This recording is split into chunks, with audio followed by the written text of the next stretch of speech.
All right, I think I'm live, so please let me know in a comment. Just let me know if you can hear me and see me okay. It's probably fine, but I just want to be double sure before I actually swing into this thing. It looks like there's 8 people here already, which is cool.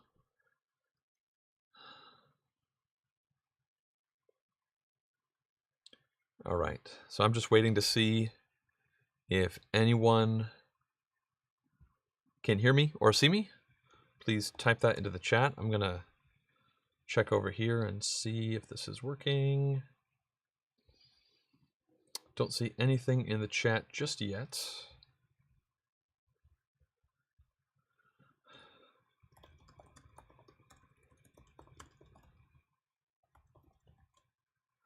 Hypothetically, people should be able to... great. Great. Excellent. Well, give me 1 second. I'm going to post this to social media, and then we'll go for it. Just another, well, I guess 20 or so seconds. All right. And got to change the thumbnail for this. And then I'll go. Feel free to ask a question if you want to start things off. I'm just changing a thumbnail, and then we're going to go for it. All right. All right. Okay, cool. I think we are good to go. Welcome to the 12 people who are here already. Thank you for letting me know you can hear me just fine. And I don't actually have any saved up questions from last time, so I don't have anything to start myself off with. So please feel free to let me know if you have any questions about anything really. I mean, hopefully board gaming related. Wow, there's 16 people here already. That is awesome. Let's see. Not sure if I'm getting a lag here. There we go. Yeah, that's weird. These comments seem to be lagging, but I see a question over here. Okay, let's go with this one. Yeah, okay. So we're going to start with Brandon Thornley, and they ask, what is your favorite game to play online? Well, I'm assuming you're meaning board gaming, because I don't really play video games at this point. And I'm playing essentially all of my board games online, so I guess the question is really, what is my favorite game to be playing right now? And I suppose the answer to that would be Anno 1800. That one has had a firm grip on my brain. I've played that one 3.5 times now. I guess I can stop saying half. I've played the game 3 times all the way through, and I've really enjoyed all the plays. I've won all of the plays, although in the last play was I won on the tiebreaker, and I'm looking forward to playing this one more. It's a really cool game. I harped on it a little bit, some worries about potential issues I thought I might see in the game in my impressions vlog, but subsequently, I don't know, this game is the one that I want to play most, at least as far as the games that I've actually played already. All right, let's move on to Mom Gamer, and they ask, how do you usually spend your day? Sure. Yeah, my days are pretty samey. I work from home, obviously, in this studio right here. I spend most of my day in the studio. This is a small-ish bedroom in our house. Now, in the morning, I usually start by having a bowl of yogurt with some granola. I then watch probably a YouTube video or two, like maybe 20 to 30 minutes of YouTube, catching up on board game stuff and Hearthstone stuff. And then I jump into emails. Depending on how many emails I've received, it can take between 10 minutes to an hour and a half, just fielding questions from people, fielding requests and all that kind of stuff. And then I try to switch gears and actually get into the video production part of my day, usually by about 9:30, 10 o'clock or so. It varies from day to day. And then it really just depends on what I'm needing to do that day. For instance, today so far, I answered a bunch of emails. I recorded 4 introductions that go in the beginning of videos, and then I worked on getting a final edit out for the Lost Ruins of Arnak tutorial. But other days this week, I've just turned on the camera and just recorded tutorials all day long. So that lasts until about noon, when I take lunch for about an hour, and then I work from 1 till about 5 or 6, and then I usually try not to work after that unless I'm really stressed, which hasn't been the case for a while. I've been able to pretty much stick to that plan. So that's kind of how my days usually go. Welcome to the 20 people here. Thank you so much for joining. Next up, Dan Roberts says, Elephant in the Room, let's talk Burn Cycle. Are you backing it? Are you excited? Have you gotten hold of the rules, etc.? I have a really lame answer for you, Dan. I barely know what that is. I'm assuming it's a Kickstarter that's coming out. but that's actually all I know. I don't know who the publisher is. I don't know anything about it, so I have not backed it. I have not seen the rules, so I can't really say anything else about it. It sounds like you're excited though, so that's certainly cool. Next up, Brett asks, I saw that you were a big fan of Anno 1800, the board game. Did you ever play the video game, or did you just love the board game that much? Yeah, I have never played the video game. I've actually never even heard of the video game before this board game came out. I don't really play video games that much anymore. I used to be obsessed with them for a very long time, a big part of my life, but I've played very few video games the last 10 years. Really, once I started falling head over heels in love with board games, the amount of time I spent playing video games has drastically gone down to the point where I essentially don't play any now. So no, I don't have experience with the video game, but yes, my excitement and love for the board game is high enough for me to be just all about it right now. All right, next up. Mom Gamer asks, will you film a playthrough for Anno 1800? I think it's likely. I purchased a copy of this one. Right now, it's only available in German, but the game is 99% language independent. I purchased a copy of this from Germany, and supposedly it's going to arrive in early December. Not a very quick shipping time overall. It would not surprise me if once I receive it, that it would win a poll to be have a tutorial made from the Patreon backers. I can't say for sure, but it wouldn't surprise me, especially considering how excited I've been that one would win. And if it does, then I will make a tutorial for it.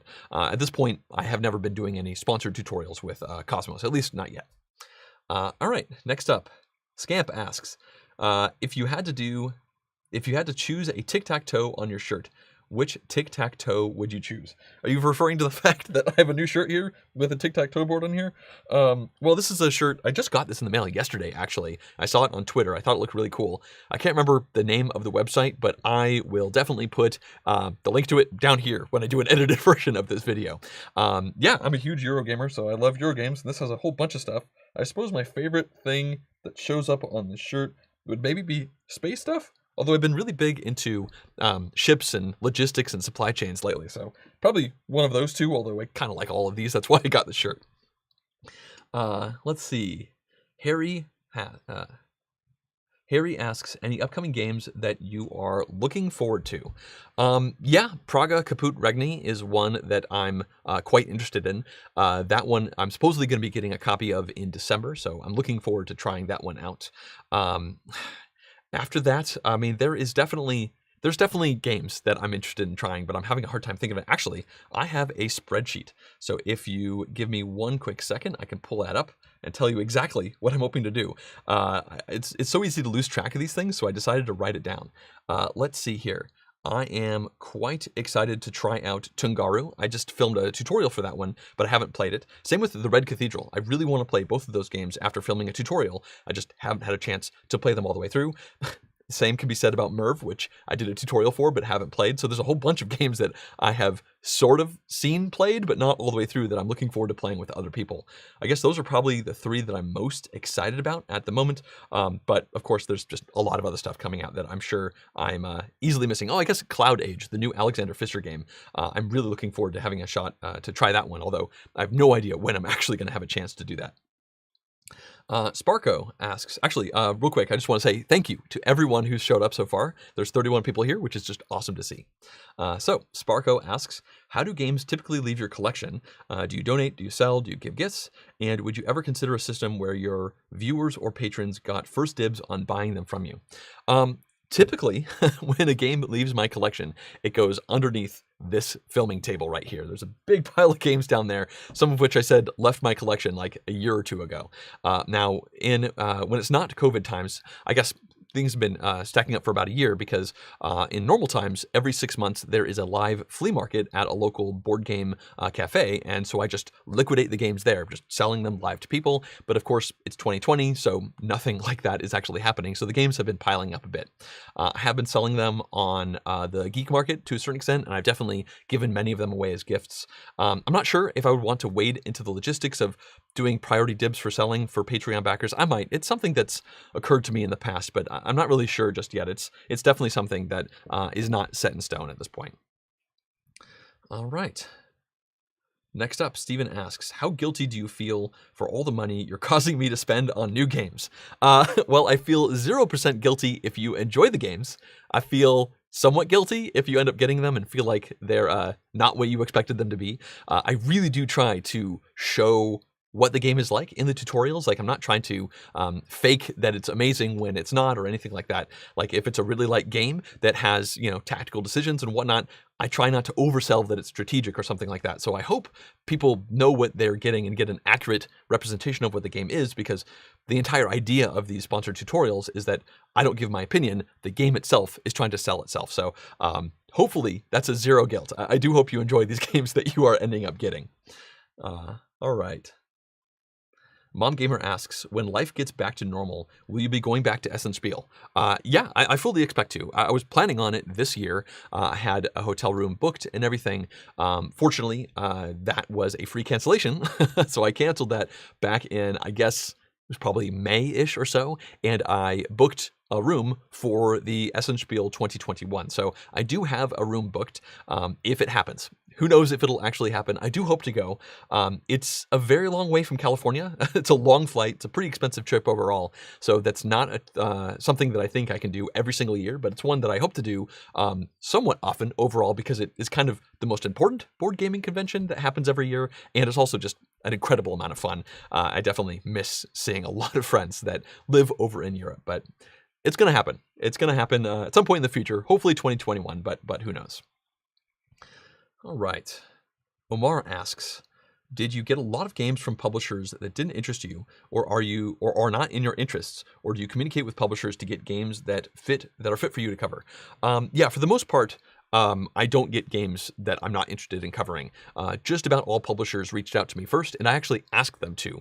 I'm not really a fan of just getting a random game in the mail. That has happened a few times, and if I'm being honest, oftentimes those games don't get played because it'll be a game that's just not my wheelhouse at all, something I don't really care about, and I feel a little guilty about it because they sent a press copy, and so they're, probably hoping for some form of coverage, and if I don't ever play it, then they don't get that coverage. But also, I want them to ask me first, because I would have absolutely said, no, please don't send that game, because it's just not something that I like to play, or at least the people that I play games with usually like to play. So for the most part, that doesn't happen. Every now and then something slips through the cracks, and I read the rules, and I think it's cool, and I get a game, and it doesn't quite work for me as well as I'd hoped. But for the most part, I think I'm pretty good at saying yes and no to those. Welcome again to everybody. Thank you so much for joining. Let's see. John Roycroft asks, saw your playthrough of Merv. How did you like it? The short answer is I am very intrigued by Merv, but I haven't actually played a full game of it. I'm not playing games with other people much. I play games with my wife sometimes, but usually by the time we actually go to play games, we don't find ourselves playing something as complicated and complex as Merv at that point in the evening. So I'm really looking forward to trying this one with other players. I think that Fabio Lopiano designs some really great games, and I think that Osprey Games makes amazing looking packages. So what I saw in the tutorial when I taught it was a game that looks like something I really am looking forward to digging my fingers into. I just haven't been able to quite do that yet. Danielle asks, do you buy all your games you create videos about, or are they borrowed or gifted? I'm not sure what the exact ratio is. These days, I would say probably most of the games I film videos for, I do not buy. But I have been doing this this YouTube channel for, I guess, closing on 6 years now. So, over time, more and more press copies have been available to me. I do still buy games. Last year, I actually crunched the numbers, and I spent $1,000 on board games that I bought. That is a small percentage of the overall games that actually arrived at our house. So actually, I get quite a few games. I'm not sure where I'm at for 2020. I've definitely purchased a few. I bought Hallertau as well as Anno 1800, and I spent a lot of money on Hallertau. I'm glad that I enjoyed it when I played that one online. I don't actually have my copy here just yet, but yeah, I do still spend money sometimes, but not as much as I used to. Raymond asks, do you have a game that you found difficult to play well, but you keep playing it, hoping to crack the code? His is Tekhenu at the moment. That is an interesting question. The answer is, yeah, I guess the first thing that pops into my head is Beyond the Sun. That one I've played, I think, 4 times now, and I do believe I won one of those games, but the other ones I've come very much not in the lead. At least I think 2 of those games I came dead last. It's a really cool game that I am looking forward to playing more, but there's something about it that I don't feel like I'm exactly locked in to figuring out how to play that game well. I mentioned I've played Anno 1800 3 times and I've won all 3 plays, so that one just seems to click with my brain for some reason. But yeah, Beyond the Sun, I really enjoy playing it, but it definitely feels like when I'm playing, I'm just having fun pressing buttons and seeing what they do and not really pulling myself together into a cohesive victory point strategy. I'm sure there's other good examples of that as well, but that's just the first one that pops into my head. All right, Anthony asks, "Hi John, hope all is well. What is your ranking of the West Kingdom games?" So I assume you are talking about the blank of the West Kingdom games. I think there's 5 of them, 4 or 5 of them. I've played all of them, I believe, but most of them just once or maybe twice. I think my favorite one at the moment is Viscounts of the West Kingdom. It's got a lot going on. It's kind of a Frankenstein's monster of board game mechanics, but I really like the way it all comes together. That one is probably on top, and Paladins is right underneath it. Paladins would be on top if it wasn't such a long game. There can be a lot of analysis paralysis and downtime in Paladins, so I probably enjoy the decisions in Paladins more than I do Viscounts, but the playtime and AP issues bump it down just a little bit. After that, I played Architects just once, and I played Raiders of the North Sea just once, which I guess isn't of the West Kingdom, but I think it's in the same genre, same universe of games. And honestly, they're about equal in my mind. They were both fine. I got rid of Raiders of the North Sea after playing it once. I enjoyed it a decent bit, but I played it with a lot. I played a 5-player game of it, and everybody else didn't like it, so I figured it was going to be hard to get it played more, and I decided to move it on from my collection. It didn't really call to me that much. That being said, I am quite interested in trying out Raiders of Scythia. That one is apparently a new version of Raiders of the North Sea, plus I think some expansions and some tweaks, and I do remember thinking that Raiders of the North Sea was pretty cool, and I do kind of regret getting rid of it so quickly without playing it again. So hopefully I'll get to play that one again at some point, although I'm not sure if that would count as a of the West Kingdom game overall, but that's kind of where I stand with those right now. Once again, thank you so much for everybody joining in. This is one of my favorite types of content that I do every month. I look forward to doing these live Q&As. It's just fun to interact like this. All right. Brandon asks, "I really want to play Tabletop Simulator or Board Game Arena, but they seem rather intimidating, and I would need to play with strangers. Do you have any suggestions?" Well, I have essentially no experience with Board Game Arena. I know it exists. I made an account. I think I played 6-Nipt once with some friends, but I've played closing on 400 hours in Tabletop Simulator. Steam tells me how much time I've spent inside of it. And I was very intimidated by it at first. It was very clunky and hard to maneuver, but over time, I've gotten very used to it, and I now make mods, and I feel very comfortable in Tabletop Simulator. When it comes to playing with strangers, that's tough. I don't really have anything I can speak to there because I have always been playing with the people who I normally play with, in real life. In pre-COVID times, we would have, Monday night board game nights at a cafe, and now we just play games on Monday nights, the same people that we play online. So I'm not sure about what the resources are for reaching out and playing with more people. Unfortunately, I don't have a really solid recommendation for that. I do hope you find a way to do that, though. And I guess I know that this week is when Board Game Geek Con would have been. It's the first time since 2014 that I'm not going, which is a bummer.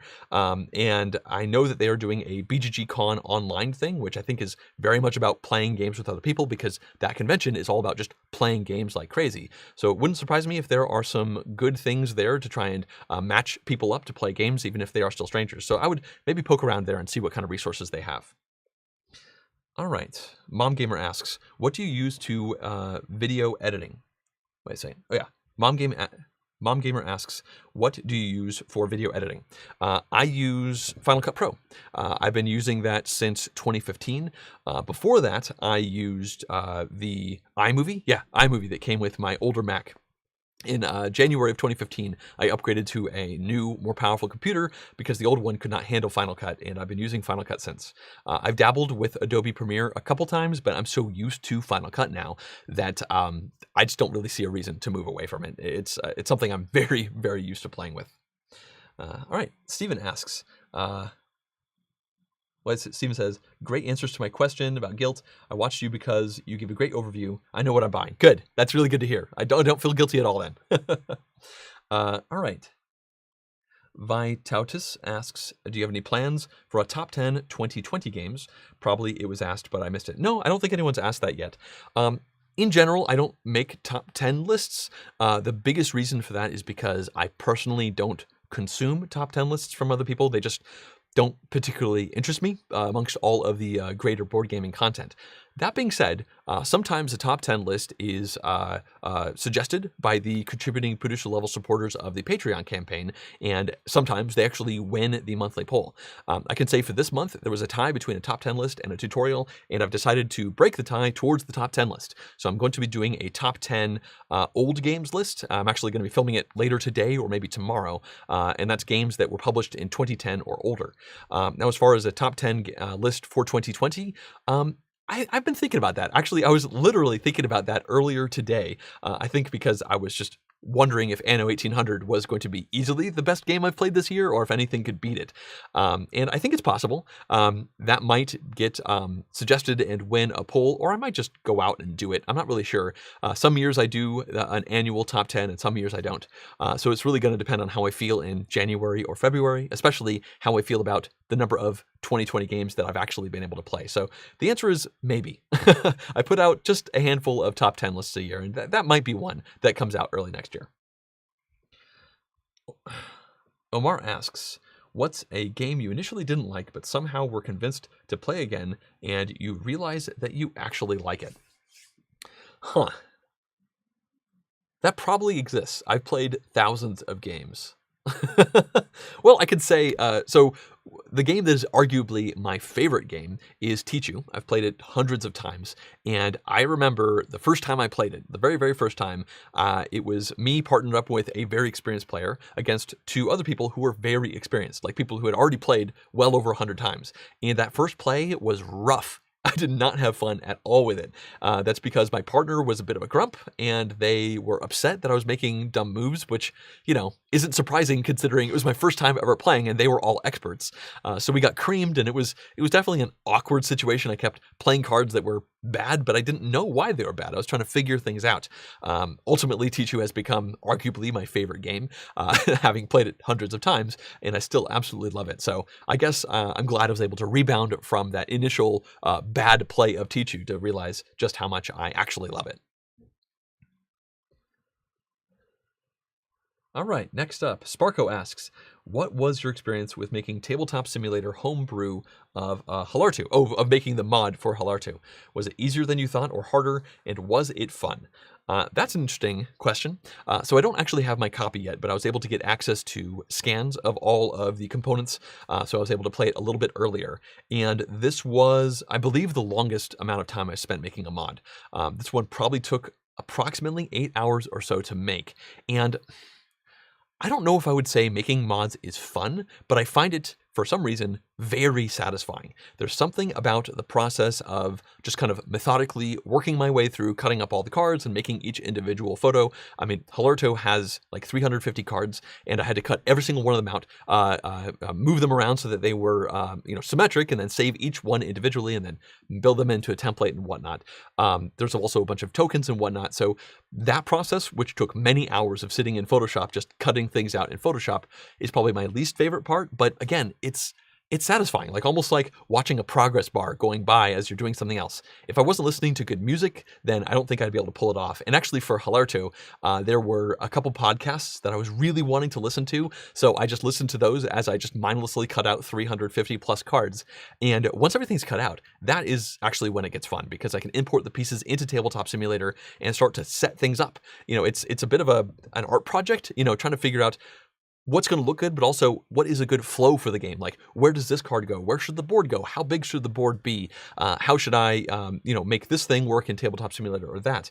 So I find all that really satisfying. I oftentimes look up at the clock and realize that many hours have gone by. Just last night, I was making a couple of mods for myself, and I spent like 3.5 or 4 hours in the blink of an eye, effectively. So I don't think it's like amazing, riveting fun, but it's very satisfying, and I feel really good about it. And also, these are games I would not be able to play unless I made that mod. So there is that extra feeling of satisfaction of being able to present this to my friends and we sit down at our computers to play it. So I'm glad I'm doing it, and I'll probably keep on doing it into the future. But Hallertau was definitely the longest one so far. All right. Hey, Reishi, welcome. I was beginning to wonder if you were going to show up. Welcome to everyone else again, of course. All right. Mom Gamer asks, are you an introvert or an extrovert, and how does that affect your channel?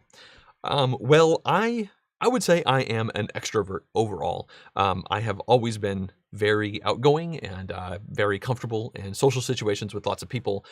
If I wasn't an extrovert, I don't think I'd be into board games, because the thing that really kicked me down the rabbit hole was showing up to a random board game night. It was about an hour drive away from where I lived. I saw it was on meetup.com, and I just showed up, and there were like 30 people there, and I knew literally no one. And I just sat down and, met a couple of people and started playing. That might have been the first night I played Tichu, mentioning that before. So not only was I new to the game, but literally no one knew who I was. I was a stranger who walked in and then was awful at Tichu. So being an extrovert definitely helped me out there. I'm not extroverted to a fault. I definitely sometimes enjoy some peace and quiet, and sometimes I can get exhausted in social situations like most people. But when it comes to the bell curve, I'm definitely on the extrovert side, just not all the way down at the end. And I do think it probably helps the channel. I think, well, for pretty much my whole life, people have told me that that I should be doing radio. That's actually something I've been hearing since I was a teenager. Like, you should get into radio. You have a voice for radio. So I guess I have found myself in a career now where my voice is one of my main assets. I guess most of the videos I put is just my hands on screen and my disembodied voice echoing around. So I think maybe my extrovertedness lets me be more natural and, easy to watch. I hope that might be the case. Although I do watch some of my older videos and I was a lot more herky-jerky, and like I tried to be a little bit more, professional, but it ended up making me seem just like a little bit, robotic at times. And then other times I was like, I need to be excited, and I would like yell at the camera and wave my arms around really fast. So things have definitely changed, and I like to think that this is the best version of myself in John Gets Games, and I'm sure being an extrovert has helped that overall. All right. Reishi asks, I know it's early, but do you have any anticipated 2021 games, or are you planning a video on that? Currently, I am not, and honestly, nothing is really jumping out to me at this point. I've been slacking off a little bit on my Games Radar research. I am hoping to put out a Games Radar vlog next week. It's been like 6 weeks or so, but there's like 1,500 submissions that have been added to Board Game Geek that I have to wade my way through, and it would not surprise me at all if I found some things within those 1,500 games that are coming out next year that I'm excited about. But I haven't done my homework yet. I've been putting that off. So I guess the answer right now is no, but I'm sure there are some things that are just not occurring to me, or I don't actually know just yet. Mom Gamer asks, what other hobbies do you have? That is an easy answer. I just have board games. That's essentially it. I guess to a certain extent, making mods in Tabletop Simulator has felt like a new hobby. Like, I feel like I'm building skills with that, and I'm really enjoying diving into that, but that's just a niche hobby within the overall greater board gaming hobby. I have been trying to get back into reading. When I was a kid, 8 years old through maybe like 13 or 14 years old, I was obsessed with reading. Like, I would just sit there and read a book all recess instead of playing whatever sports people were doing. And I would continue to read well into my 20s, but I've been having a hard time really getting sucked back into it. I bought a Kindle earlier this year, and I've been trying to make reading happen. Sometimes I'll read a book that actually does grab me, and I have read some good stuff somewhat recently, but most of the books I seem to bounce off of these days, when I used to just read everything all the way through. So I'm trying to make reading happen a little bit more. I really am, because I think it's better than just, scrolling through Twitter like I tend to do so much. I think it's definitely a more productive use of my time. So yeah, that's my answer. I'm hoping to work reading back into my overall list of hobbies. Welcome again to everybody. It's been about half an hour already. I usually do this for about an hour, so it's about halfway over, although we'll see where we are when we get to 2 o'clock. All right, Reishi asks, how are things overall with life, with my puppy and with my wife? I am happy to say that things are great within our household. Obviously, with the outer world, there's a lot of really not good things going on, but we are certainly landing on our feet at this point. I I consider myself just incredibly lucky that I met and married my best friend. Like we get along so incredibly well, and our dog is wonderful. I'm so glad that we got Puffin. That was, kind of happenstance. We adopted Puffin last August, and if we did not have a dog right now, we would just never leave the house. But because we have a dog, we get out and do a 2-mile walk almost every single day. So that is, I think, a big impact on how I'm doing. It's definitely good to get that exercise and just force us to be outside. Also, she's cute, and it's great to see her wandering around the house. So yeah, we're doing well. Things are going well for us overall. And honestly, I feel kind of guilty about that sometimes, but just trying to do the best we can and help people out the best we can as we are working our way through this weird year. All right. Next up, Ajin asks, after doing a review for a Kickstarter game, how often do you back it? I would say almost never. And that's not because the games aren't good. It's because I just don't back that many games on Kickstarter anymore. The last game that I can think of that I did a video for and then backed was Isle of Skye, which is a game I really like. But also the designer/publisher of that game, Frank West, is a good friend of mine. So I also wanted to support, his publishing house, even though he had just paid me to make a sponsored tutorial for his game. So it's pretty rare. I have actually backed a couple of things recently, but they were things that I would not normally have access to. And I think I just kind of, it had been a while, so I've decided to go for it. But for the most part, yeah, I'm not that big into Kickstarter these days. 8 years ago, I was addicted to Kickstarter. Like, I think not a week would go by without a random board game showing up. It was like Christmas every single week, which was fun. I'd be like, oh my gosh, I totally forgot I backed this game. But over time, so many of them just didn't really click with me. I was definitely overbuying that I've been able to really scale that back a lot. All right. Steven asks, what 3 songs are your top choices to listen to while you're making tabletop simulators in Photoshop? Well, considering making these mods takes hours and hours, I think 3 songs doesn't really make sense. Sorry, I'm going to change your question, but I will tell you what I've been listening to. For the last about a year and a half, I have been borderline obsessed with the musician named Devin Townsend. He has been a part of many different bands, essentially all of which he's been the frontman for, and he's written all the songs and all the lyrics and all that kind of stuff for. And he has put out like 20 plus studio albums, and for a year and a half, that's essentially all I've been listening to. If I've been in the mood for heavy metal, I'll listen to his heavy metal albums, and if I'm in the mood for something ambient, I'll listen to the ambient albums he's made. He made like a country western album, so sometimes I'll listen to that one. So for the most part, that is the kind of stuff that I find myself listening to. Occasionally, I'll switch gears and go back to my old mainstay, which I've been listening to for like 20 years or so since college, is electronica type stuff. A lot of abstract ambient type electronica, like Aphex Twin and that sort of thing. So it does vary overall, but yeah, recently, last year and a half, I've essentially only listened to Devin Townsend, and it's great music to listen to make board game mods to, if you like, guitar bands that sometimes are heavy metal and sometimes are more like prog rock. It's just all over the place, which is part of the reason also why I've enjoyed his music and stayed with it so long, because one album is so different from the next. All right. Next up, Will Be Playing asks, any tip for someone who's about to start making content on YouTube? Yeah. My quick tips for that are, don't invest in a bunch of equipment. Odds are good. I'm going to make an assumption that you have a phone that has a camera on it. Make videos with that. The cameras on phones these days are incredibly good. I started using an iPhone 6, I think, which had a much worse camera than are on phones these days. And yeah, just use that, export the video, and then use a free video editing software.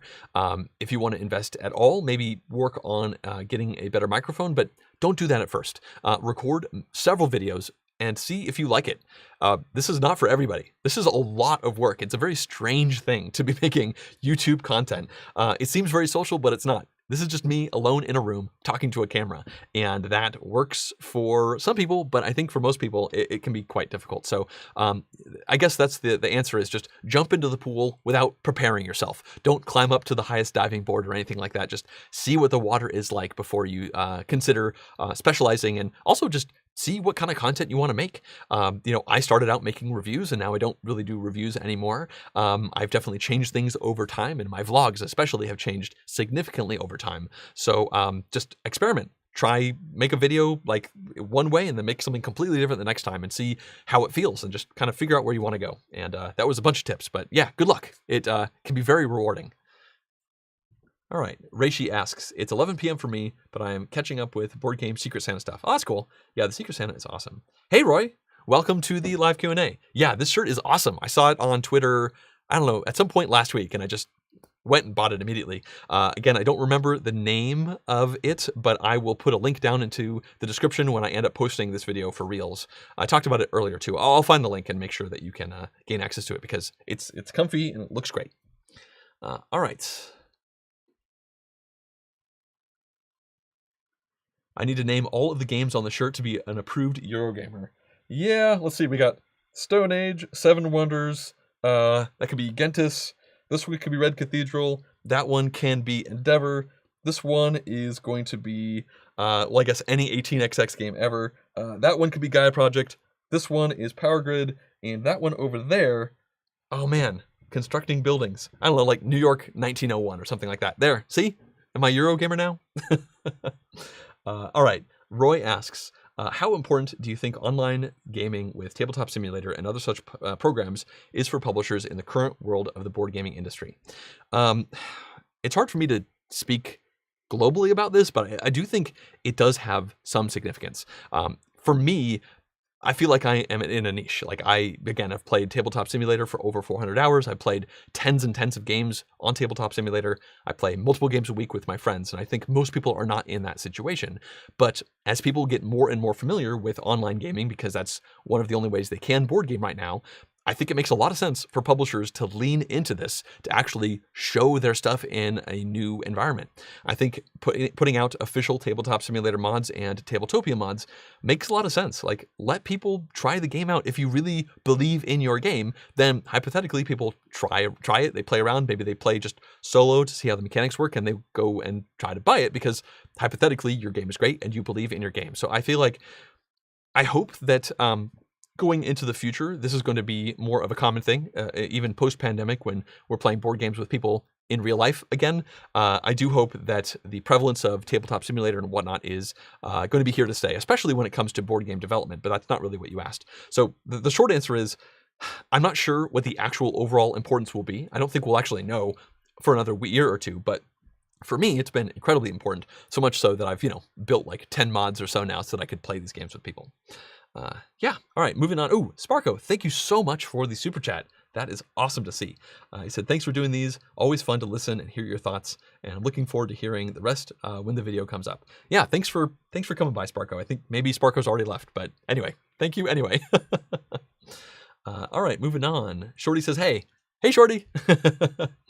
Reishi says, you're not a dog person, but the puppy is cute. And I would pet it. Yeah, she's super soft. She's a poodle mix, so she's got hair essentially instead of fur, so she doesn't shed, and she's a very soft puppy. All right, Danielle Wong asks, I'm currently home with a newborn, often only have one arm free with the other arm holding the baby. Is there a board game that comes to mind that I can play with one arm/hand free? Huh. Well, the first thing that pops into my head is a game like Quirkle, like a tiling type of game where you don't have to actually hold things in your hand. I guess, that's similar to like dominoes or those other kind of games, like games that use that kind of thing where you have thick tiles you can stand on end and just kind of move around with one hand and then place out on the table. Most card games can be played with one hand if you get yourself a card holder, and there's a lot of different card holders out there, which could certainly help. But I think tile-laying games like Carcassonne, that's another good one. You don't really have a hand. Technically, you only ever have one tile in your hand at any given time, so you could have that face down and take a peek at it if you want to. Yeah, I think tile-laying games is a really good area to probably specialize in, because oftentimes they don't have a bunch of different mechanics and boards and all that kind of stuff around. It seems like tile-laying games, more often than not, are very honed in on just the tile-laying, which should help for one-handed play. All right, welcome again to everybody. Thank you so much for joining. Mom Gamer asks, what is your most used phone app? I am sad to say, but it's probably Twitter. If you're talking about board game apps, I don't really play them on my phone anymore. I used to play a bunch of Tichu. There was a very good app version of Tichu that I would play against 3 AIs, or I guess with 1 AI and against the other 2. I played that one probably tens and tens of times, but I don't really play board game implementations of stuff anymore. For the most part, I tend to gravitate towards Twitter. My Twitter feed is very board gaming related, so it's kind of a happy space. I go there and I see all the stuff about board games, although sometimes politics stuff gets in there too. So yeah, that's where I land usually when I open up my phone. All right, Harley says, have you been overseas to Australia? Yeah, I've done a decent amount of traveling. I'm actually half English. My dad moved over to America from England when he was in his mid-30s. So the first time I flew internationally, I think I was about 4 months old. So I've been to England, probably 8-10 times or so. Most of my English family has moved to France now, so I've visited France and Paris probably like 5 or 6 times. So a lot of international travel for family. I've been to some other places, although not a lot. I did travel to New Zealand, so that's the closest I've been to Australia. In January 1st of 2011, I flew over to New Zealand and I spent 5 weeks there on a hop-on, hop-off bus tour, just kind of going around both islands, and had a great time. I haven't actually been to Australia. I know that's not super close, but it's kind of close. And I actually met a bunch of people who were on a New Zealand vacation from their Australian vacation, because apparently there were crazy thunder and rainstorms in Australia then. So a bunch of people who were traveling just like booked a plane over to New Zealand. So I heard a lot about Australia, and I'm sure I'll do more traveling in the future. I've been to Germany twice now because of Essen Spiel, and I went to Amsterdam once in one of those trips. We are also, Jessica and I are certainly hoping to do some more international travel soon when we can. We were hoping to do a nice big vacation this year, but obviously that is not happening. All right. Ooh, there's lots of questions coming in. Thank you so much. I need to answer these quicker. Let's see. Si Chung asks, what games that play in 45 minutes or less do you find yourself coming back to? Let's see here. I played a bunch of Watergate earlier this year. I haven't played that in a couple months, but I played that one like 5 times because it was a very quick game to get out and play. There's got to be some more things that pop into my head. It's always tough coming up with games like this. I'm sure there are some good examples. I guess I could think of my board game shelf. Some games that I played in the past, like Crokinole, you can easily play that in under 45 minutes, and that is one of the best games I own. There's other lighter games like things like Abandoned Ship, or other like Kinesia games like Keltis and that kind of thing that can definitely play in that amount of time. Also, Rudiger Dorn can make quite a few games that are relatively easy to play in like 45 minutes, like a game like Karuba or something like that. All right, we'll be playing, says John. I just have a Hawaii P30 Pro, which I assume is a camera. I don't really know much about cameras, and a great mic and a ring light. So thanks for the reply. Well, you've already got more equipment than you need, so I hope you enjoy actually playing around with it. Considering you went out and got it, I suspect you are already a fan of playing with this stuff. So yeah, enjoy the experience. Mom Gamer says, or mentions, Danielle Wong. Oh, answering Danielle Wong about the 45-minute games, or no, different one. Let's hear. Well, either way, Mom Gamer says, Danielle Wong, I have a few recommendations like Targi, Patchwork, and Mandala. Oh, about the one-handed gaming. That's right. So yeah, Mom Gamer has some extra suggestions for one-handed gaming, like Targi, Patchwork, and Mandala. Those are all great. Mandala is a card game, but they're big square cards, so I think that would fit in a card holder very well. All right. Reishi asks, top middle could be Teotihuacan on the shirt. Yeah, it certainly could be. It certainly could be. Brian asks, do all the work creating playthroughs makes you less interested in playing those games? And do you still want to create playthroughs for your favorite games that are non-sponsored?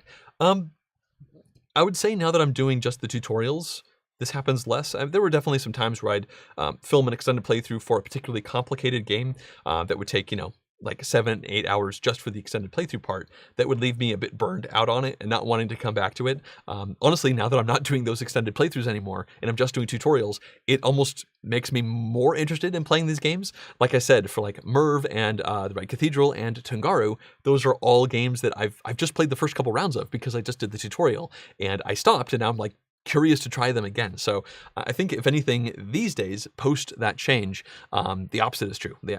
Making these videos more often than not makes me more interested in actually getting them played. Before that, it could kind of go either way, realistically. As far as wanting to make videos for just games that I like, I do enjoy doing that. For instance, when I did the Brass playthrough, well, I really like Brass, so it was fun to play Brass again. Same with A Feast for Odin with the Norwegians expansion. I did a full tutorial and playthrough for that one, and that's one of my favorite games ever. So while that was still a decent amount of work, I did enjoy playing it. So yeah, I'm still playing games, even though, sometimes it can be dragged out and get overall frustrating. It has not stopped me from enjoying actually playing them with other people. The only thing that's come close to doing that was reviews, and that's one of the reasons why I stopped making reviews a couple years ago. All right, Andy asks, what are the best picks of 2020 for two-player games in the medium weight category? I wish I had good answers for you, Andy, but that is a pretty specific question, and I'm not really sure anything is going to pop off the top of my head. I know that Mandala came out in 2020, which is light to medium weight, and it's two-player only, and it's excellent. But I'm sure there are some other good recommendations, just aren't immediately popping off the top of my head. Sorry. Hey, Meeple University is here. Welcome. I didn't realize you're in Australia, I think. I'm glad you're able to hang out in that time zone. It's good to see you on here. Last time we hung out, I guess, was Gamma. I don't even think Gamma's going to happen next year. But anyway, welcome. All right. Stacy says, roll and writes might work too. Oh, right, for the mom and the new baby. Yeah, that makes sense.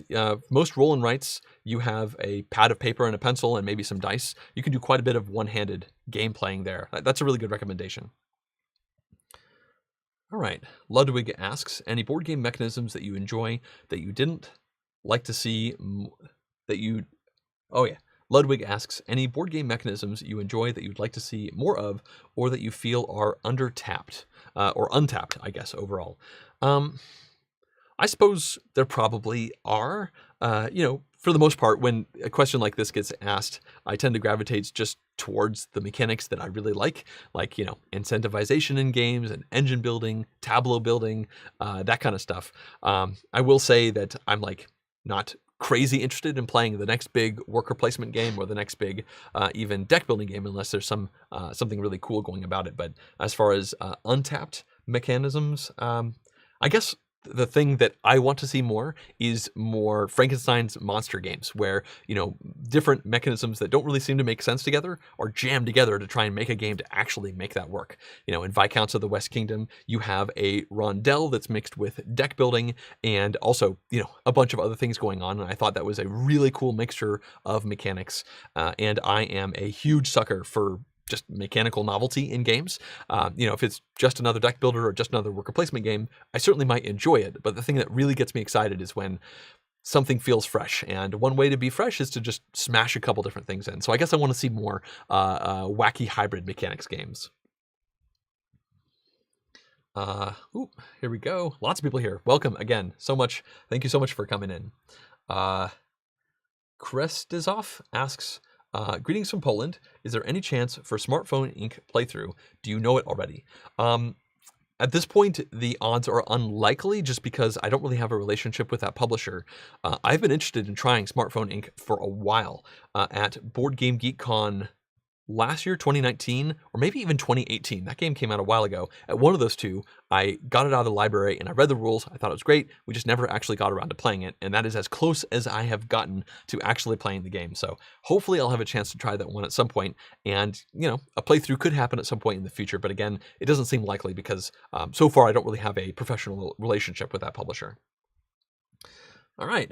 David asks, I've been streaming games to play with friends remotely, but I get terrible glare problems. Do you have any simple, low-cost tips to diffuse the lighting? Yeah, I'm not sure if this is going to help you out, but glare is a pain in the butt when you are filming the board games.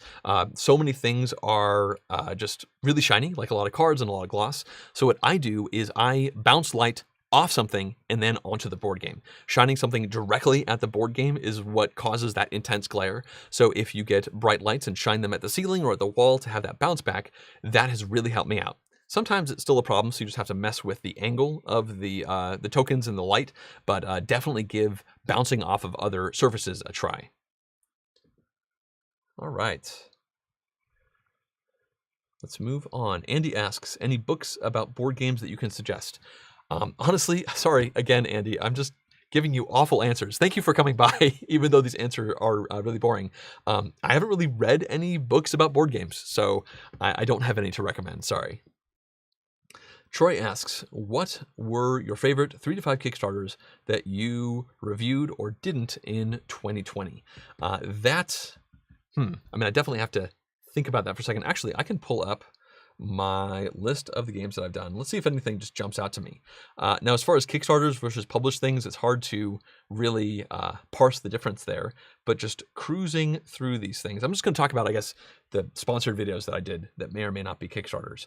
I know that Red Cathedral pops out. That was not a Kickstarter. Cartographer's Heroes certainly is high up there because I love the game. And obviously, that's just more of the game to actually like. Looking through here, I thought the Age of Atlantis looked pretty darn cool, and I think they changed the rules a bit to make the game even better afterwards. So that game is quite compelling. Let's see, looking up here, Dark Ages, which was a 4X game I covered earlier on in the year. That one looked pretty cool. I'm not usually crazy about dudes on a map style games where you have all these different troops fighting each other, but that had some really neat ideas as far as the tech trees worked and everything. So that's one I'm actually hoping to play through, to play in real life at some point. Those are, I guess, the ones that jump out to me. Oh, Mini Golf Designer. That was a neat game. What a cool game. Building out tiling with making a mini golf course.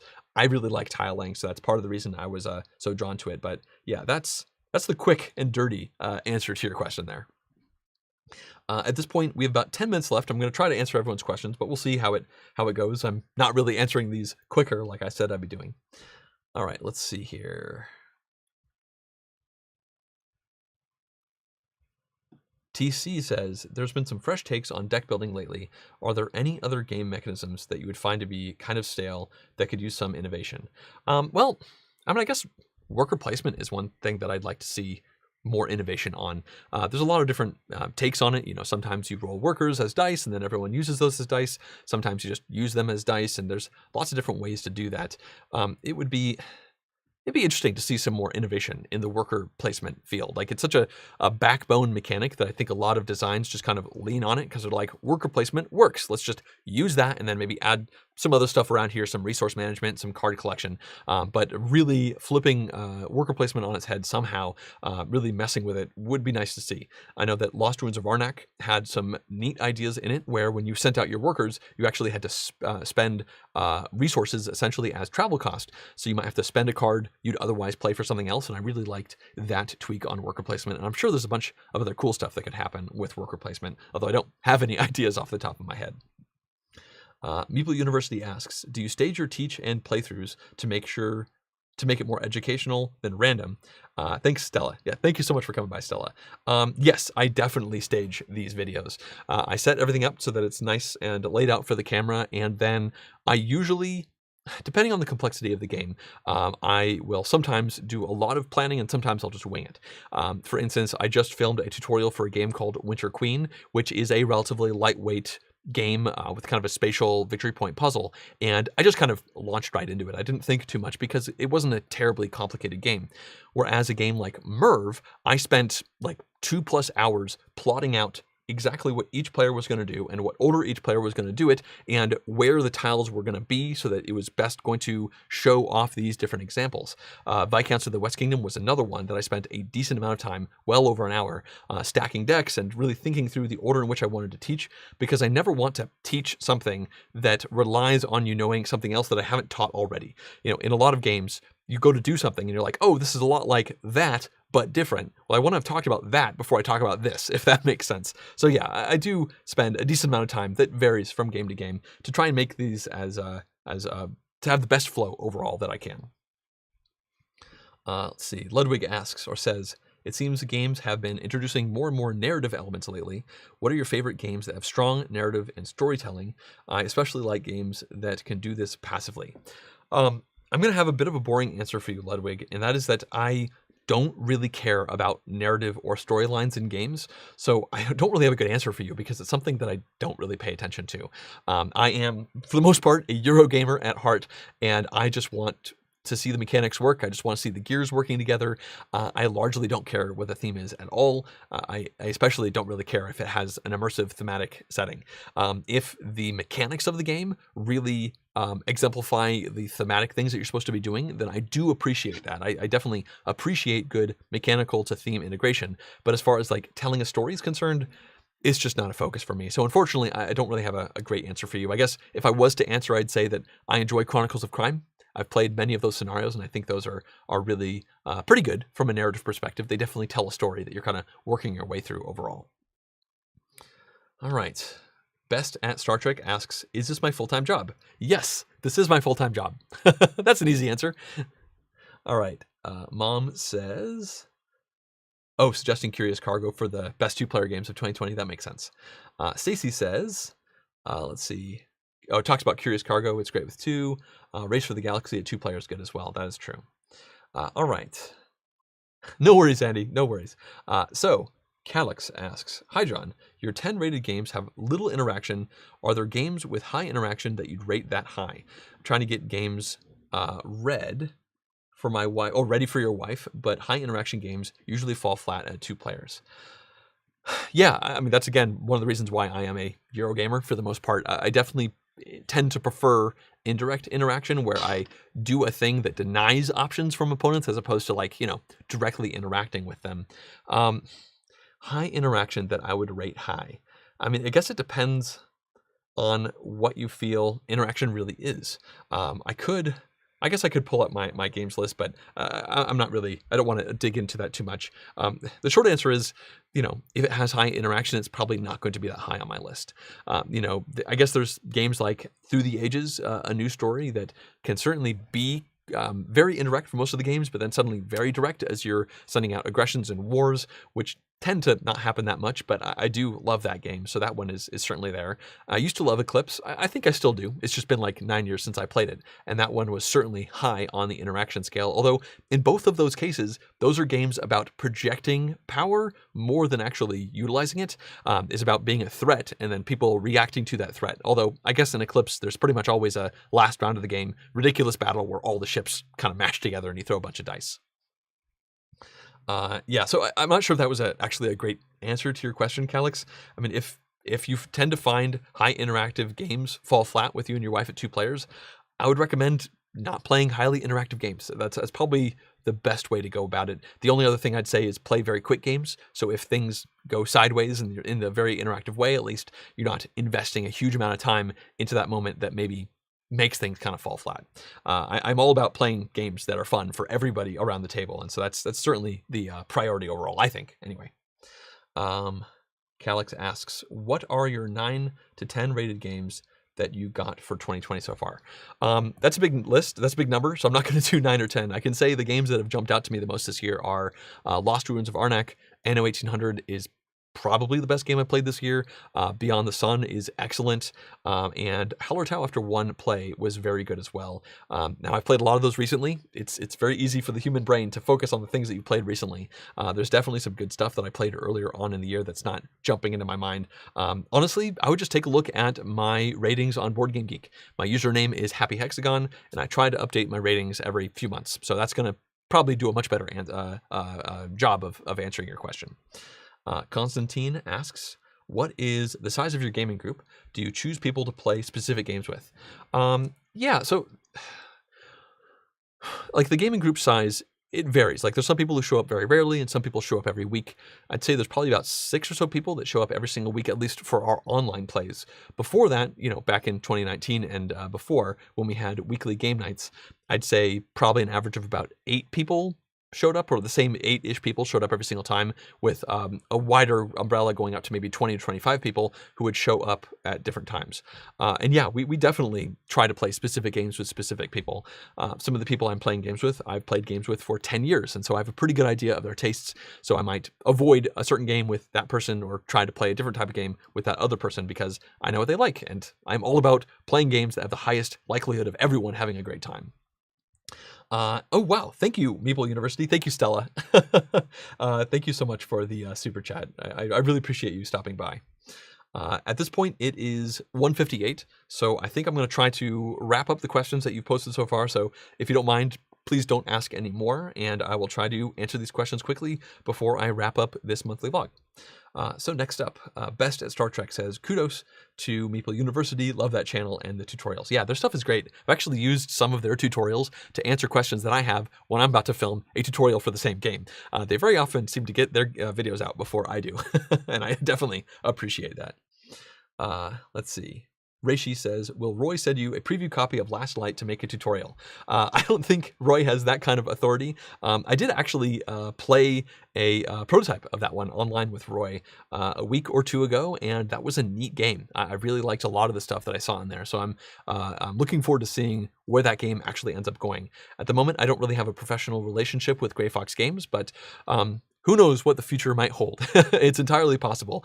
And that is one that I'm looking forward to trying again in the future. I think there's some neat ideas there. We played a 3-player game in just about 60 minutes, which is a really good time frame for a 4X space combat kind of game.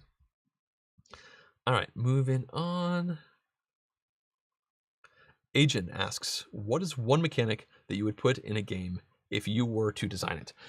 That's pretty easy to answer. My favorite mechanic in general is incentivization, which if you've watched many of my vlogs, you'll notice I always say this, so I'm a bit of a broken record. I love the idea of self-balancing systems, and so incentivization is when a thing isn't happening, you incentivize it until it ends up happening. Something like Small World is a classic game that uses that, where races that are picked will get more and more coins until someone says, you know what, the race isn't good, but the coins are good, so I'm going to take that. In general, I feel like that's just a wonderful mechanic to have in most games, and I enjoy seeing it everywhere. So if I was to design a game, it seems very likely that the heart of the game would actually have incentivization in there somewhere. Moving on, Omar asks, is there a chance you could name some non-Euro games that you actually like? Yeah, I mean, Tichu is one that I've played hundreds of times. That's not a Euro. Crokinole is right up there. I guess it kind of depends on your definition. I'm now going to bring up my ratings because I think that is a much easier way to do this. 1 second. Let's see, I've rated 991 games on BGG. Well, looking at the rating levels for non-Euros, let's see here. As I said, Tichu, cruising down. It depends on what you think about card games, like Arboretum and Colorado are right up there. Some people might think they are relatively Euro-y, others might not. There are a lot of Euros on this list as I cruise on down, though. Wavelength is really high up there. That's a party-style game. Concept is similar in concept, but that's also one that I really enjoy overall. Liar's Dice is a game that is exceptional, that is not a Euro in the slightest. And yeah, Crokinole, as I mentioned before, Can't Stop. I guess dice games. I do enjoy quite a few dice games, and some Euros use dice, but I'm also just a fan of dice games in general, like Can't Stop and Liar's Dice and that kind of thing. All right, let's see. Next up, Brian. Ooh, thank you for the super chat, Brian. Said, thanks for the video. Keep up the great work. Thank you, thank you. Hey, Craig Zolka's here. Welcome, Craig. You asked, do you ever experience game burnout, especially after a long losing streak?